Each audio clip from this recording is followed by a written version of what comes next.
पिछली क्लास में हमने त्वक ग्रंथियां पढ़ी थी। त्वक ग्रंथियों के अंदर हमने दो ग्रंथियां पढ़ी थी, स्वीट ग्लैंड्स और सीबेशियस ग्लैंड्स। इन दो ग्रंथियों के बारे में हमने अध्ययन किया था।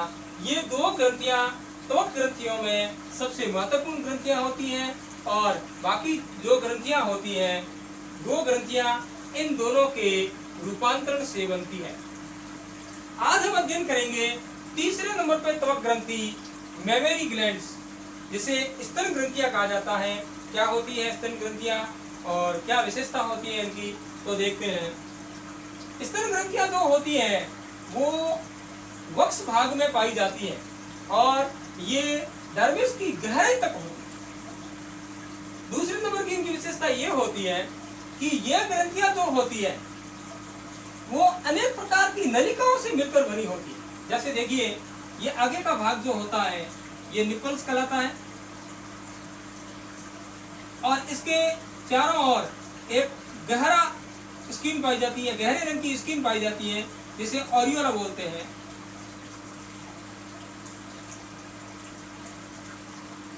और इस एरियोला पर बाल पाए जाते हैं। इसके आगे की ओर यहाँ पर जो होती है ये लैक्टिफेरस डक्ट पाई जाती है और इसके बाद में मेमेरी डक्ट पाई जाती है, यानी कि ये नलिकाओं से मिलकर बनी हुई ग्रंथि होती है, इसलिए इसे संयुक्त नलिकाकार ग्रंथि कहते हैं। 3 नंबर पे इनकी विशेषता ये होती है कि ये ग्रंथियां जो होती है वो एपोक्राइन प्रकार की ग्रंथियां होती है। 4 नंबर की इनकी विशेषता ये होती है कि ये ग्रंथियां जो होती है वो मादाओं के अंदर सक्रिय होती है और इन ग्रंथियों के द्वारा दुग्ध का स्त्रावन होता है, जो नवजात का पोषण होता है। मादाओं के अंदर ये ग्रंथियां जो होती है वो विशेष रूप से यौनावस्था के अंदर वृद्धि करती है। तो यौनावस्था के अंदर वृद्धि का कारण जो होता है वो अंडाशय के द्वारा स्रावित एस्ट्रोजन और प्रोजेस्टेरोन, दो हार्मोन के कारण इनकी ग्रंथि की वृद्धि का नियंत्रण होता है। इनकी वृद्धि जो होती है वो एस्ट्रोजन और प्रोजेस्टेरोन हार्मोन के द्वारा नियंत्रित होती है। एस्ट्रोजन और प्रोजेस्टेरोन हार्मोन जो होते हैं वो यौनावस्था प्रारंभ जो होती है उस समय इनका स्रावन होता है, जिससे ये ग्रंथियां जो होती हैं वो सक्रिय होती हैं और वृद्धि करती है। और इन ग्रंथियों के अंदर दुग्ध का निष्कासन जो होता है वो पीयूष ग्रंथि के द्वारा स्रावित हार्मोन ऑक्सीटोसिन के द्वारा नियंत्रित होता है। दूध का निष्कासन जो होता है वो ऑक्सीटोसिन के द्वारा होता है, जो पीयूष ग्रंथि के द्वारा स्रावित होता है, और इनकी वृद्धि का नियंत्रण जो होता है वो ओवरी के द्वारा स्रावित दो हार्मोन प्रोजेस्टेरोन और एस्ट्रोजन के द्वारा होता है। और ये ग्रंथियां जो होती है वो तेल ग्रंथियों के रूपांतरण से बनती है। इनका जो निर्माण जो होता है वो तेल ग्रंथियां रूपांतरित होकर स्तन ग्रंथियां बनाती हैं। 4 नंबर पे जो ग्रंथि की बात करेंगे, जिसे सीरुमिनस ग्लैंड्स बोलते हैं। ये ग्रंथि क्या होती है और कहाँ पर पाई जाती है? सीरुमिनस ग्रंथि जो होती है जो बाह्य कर्णनाल के अंदर पाई जाती है। बाह्य कर्णनाल की जो स्किन होती है उनके अंदर पाई जाती है। बाह्य कर्णनाल क्या है? बाह्य कर्णनाल जो होता है, जो बाह्य भाग होता है कर्ण का जो दिखाई देता है उसे कर्णपिन्ना बोलते हैं। और कर्णपिन्ना से एक गुहा निकलती है जिसे कर्णनाल कहते हैं। और ये जो कर्णनाल जो होती है, इस कर्णनाल की स्किन के अंदर यहाँ पर जो होती है ये ग्रंथियां पाई जाती हैं। और ये कर्णनाल जो होती है अंत में कर्णपटा समाप्त हो जाती है, यानी कि कान के पर्दे तक ये कर्णनाल होती है, जैसे कर्णपटा या टिम्पेनिक मेम्ब्रेन।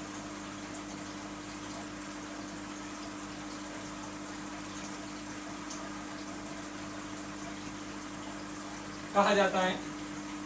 ये ग्रंथियां जो होती हैं ये भी कुंडलित होती हैं और नलिकाकार होती हैं। ये ग्रंथियां श्वेत ग्रंथियों के रूपांतरण से बनती है। श्वेत ग्रंथियां रूपांतरित होती हैं तो इन ग्रंथियों का निर्माण होता है।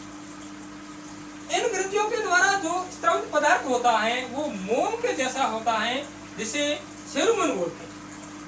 और सेरुमन जो होता है वो कर्णनाल के अंदर इकट्ठा हो जाता है। मोम जैसा पदार्थ होता है, कर्णनाल के अंदर इकट्ठा हो जाता है। सेरुमन जो होता है वो कर्णपटा की सुरक्षा करता है। 5 नंबर पे जो त्वक ग्रंथि आती है जिसे पेरिनियल ग्लैंड्स, वक्षण या मूलाधार ग्रंथियां कहा जाता है। ये ग्रंथियां कहाँ पर पाई जाती हैं, इन ग्रंथियों का कार्य क्या होता है, तो देखिए ये ग्रंथियां जो होती है वक्षण या मूलाधार क्षेत्र में पाई जाती है। वक्षण और मूलाधार क्षेत्र जो होता है ये गुदा और मूत्र जनन मार्ग जो होता है उनके मध्य का जो भाग होता है वो वक्षण या मूलाधार क्षेत्र कहलाता है और इन क्षेत्र के अंदर ये ग्रंथियां पाई जाती है। दूसरी बात इनकी ये होती है कि ये ग्रंथियां जो होती है वो तेल ग्रंथियों के रूपांतरण से बनती है। तीसरी नंबर इसकी विशेषता ये होती है कि ये ग्रंथियां जो होती है वो एपोक्राइन प्रकार की होती है। 4 नंबर विशेषता इनकी ये होती है कि ये ग्रंथियां जो होती है एक विशेष गंधयुक्त पदार्थ का स्राव करती है और ये गंधयुक्त पदार्थ जो होता है वो लैंगिक आकर्षण को बढ़ाता है और इस कारण इन ग्रंथियों को गंध ग्रंथियां भी कहा जाता है। अगली ग्रंथि की बात करें तो उस 6 नंबर जो ग्रंथि होती है जिसे मिबोमियन ग्रंथि या मिबोमियन ग्लैंड्स कहा जाता है। ये ग्रंथि कहाँ पर पाई जाती है और इसका कार्य क्या होता है, देखिए ये ग्रंथि जो होती है ये पलकों की ब्रोनिया जो होती हैं उनके नीचे पाई जाती है। पलकों की जो ब्रोनिया होती हैं उनके नीचे ये ग्रंथि पाई जाती है और ये ग्रंथि जो होती है ये ग्रंथि भी तेल ग्रंथियों के रूपांतरण से बनती है। अब इनका कार्य क्या होता है, कार्य इनका ये होता है कि मिबोमियन ग्रंथियां जो होती है ये एक तेलीय पदार्थ का स्राव करती है। ये तेलीय पदार्थ जो होता है वो कॉर्निया को चिकना बनाए रखता है और कॉर्निया पर एक पतली फिल्म बना देता है, एक पतला आवरण बना देता है जिससे कॉर्निया की सुरक्षा होती है। 7 नंबर पे जो ग्रंथि आती है जिसे जेस ग्लैंड्स, जेस ग्रंथियां कहते हैं, ये ग्रंथियां कहाँ पर पाई जाती है और ये ग्रंथियों का कार्य क्या होता है, तो देखिए ये ग्रंथियां जो होती हैं जो पलकों की ब्रोनिया जो होती है उनकी पुट्टिकाओं में होती है। मिबोमियन ग्रंथियां जो होती है ये पलकों की ब्रोनियों के नीचे पाई जाती है जबकि जेस ग्रंथियां जो होती हैं पलकों की ब्रोनियों की पुट्टिकाओं के अंदर पाई जाती है। और ये ग्रंथियां जो होती हैं ये भी तेल ग्रंथियों के रूपांतरण से बनती हैं। जेस ग्रंथियां हैं ये भी तेल ग्रंथियों के रूपांतरण से बनती हैं। कार्य क्या होता है, तो कार्य इनका ये होता है कि ये भी एक तेलीय पदार्थ का स्राव करती है और ये तेलीय पदार्थ जो होता है ब्रोनियों को चिकना बनाए रखता है। फंक्शन ऑफ स्किन, त्वचा के कार्य। त्वचा जो होती है वो मानव शरीर में महत्वपूर्ण कार्य करती है, इसलिए स्किन को जैक ऑफ ऑल ट्रेड्स, हरफनमौला अंग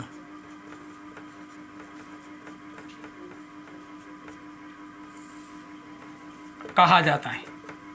हरफनमौला अंग कहा जाता है, जैक ऑफ ऑल ट्रेड्स कहा जाता है।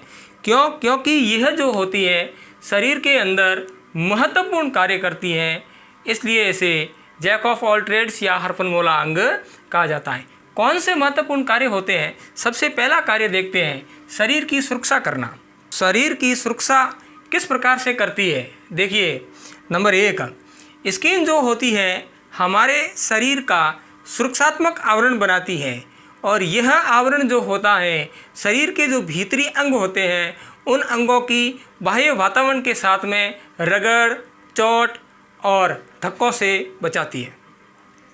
दूसरा, किस प्रकार से सुरक्षा करती है, स्किन जो होती है वो हमारे शरीर के अंदर हानिकारक रोगाणु जो होते हैं उनके प्रवेश को रोकती है। हानिकारक रोगाणुओं के अंदर हानिकारक जीवाणु होते हैं, हानिकारक विषाणु होते हैं, हानिकारक कृमियाँ होती हैं, कवक होते हैं, इनके प्रवेश को रोकती है। स्किन के अंदर बाह्य कंकाल के रूप में रोम और नाखून पाए जाते हैं। ये अंग जो होते हैं ये शरीर के जो कोमल अंग जो होते हैं उनको सुरक्षित रखते हैं। 4 नंबर इस प्रकार से सुरक्षा करती है, स्किन जो होती है वो जल रोधी होती है और सूर्य से आने वाले हानिकारक जो प्रकाश हैं उनसे हमारे शरीर की रक्षा करती है। हानिकारक प्रकाश यानी कि तेज प्रकाश होता है, उसके अंदर पराबैंगनी किरणें होती हैं जो शरीर के लिए हानिकारक होती है, तो इन किरणों को हमारे शरीर में प्रवेश करने से रोकती है। तो इस प्रकार से स्किन जो होती है वो हमारे शरीर की सुरक्षा करती है। 2 नंबर इसका जो कार्य होता है वो है शरीर का ताप नियंत्रण।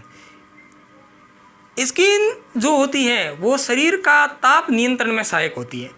मानव का शरीर जो होता है वो समतापी होता है और स्किन इस ताप को सम रखने के लिए महत्वपूर्ण होती है। किस प्रकार से महत्वपूर्ण होती है? सबसे पहले देखिए, स्किन की जो डर्मिस होती है, डर्मिस के नीचे वसा का मोटा स्तर पाया जाता है और ये वसा का मोटा स्तर जो होता है वो तापरोधी स्तर का कार्य करता है या तापरोधी स्तर बनता है।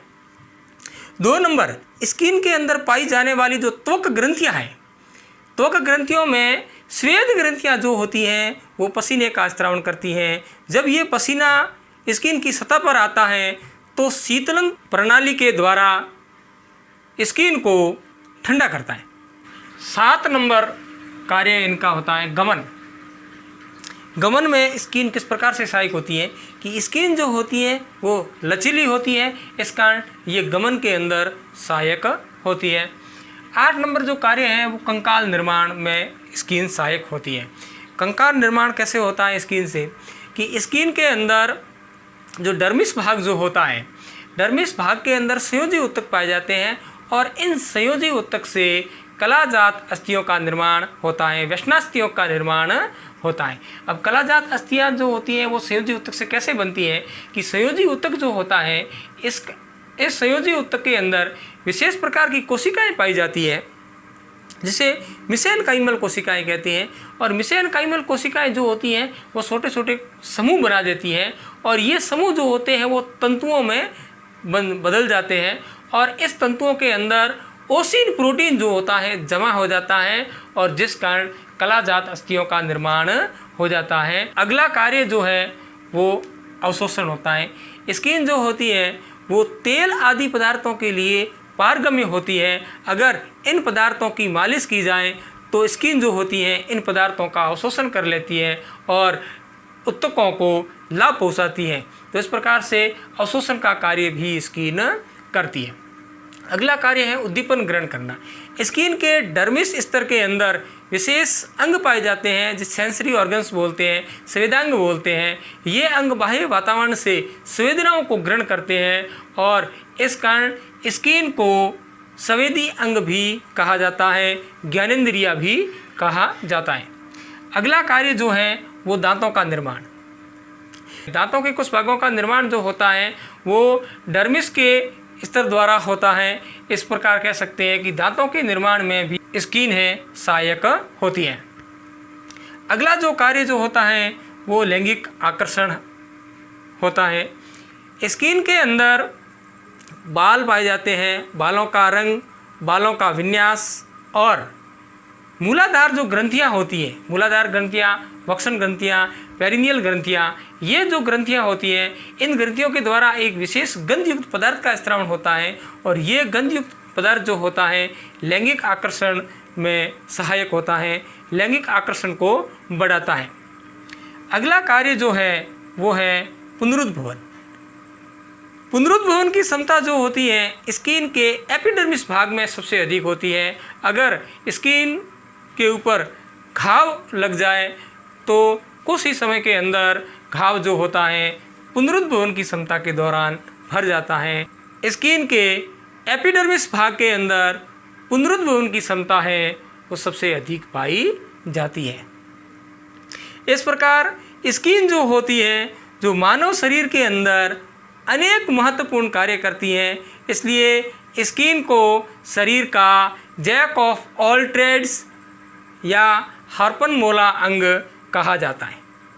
इसी के साथ मानव का अध्यावरण तंत्र समाप्त होता है।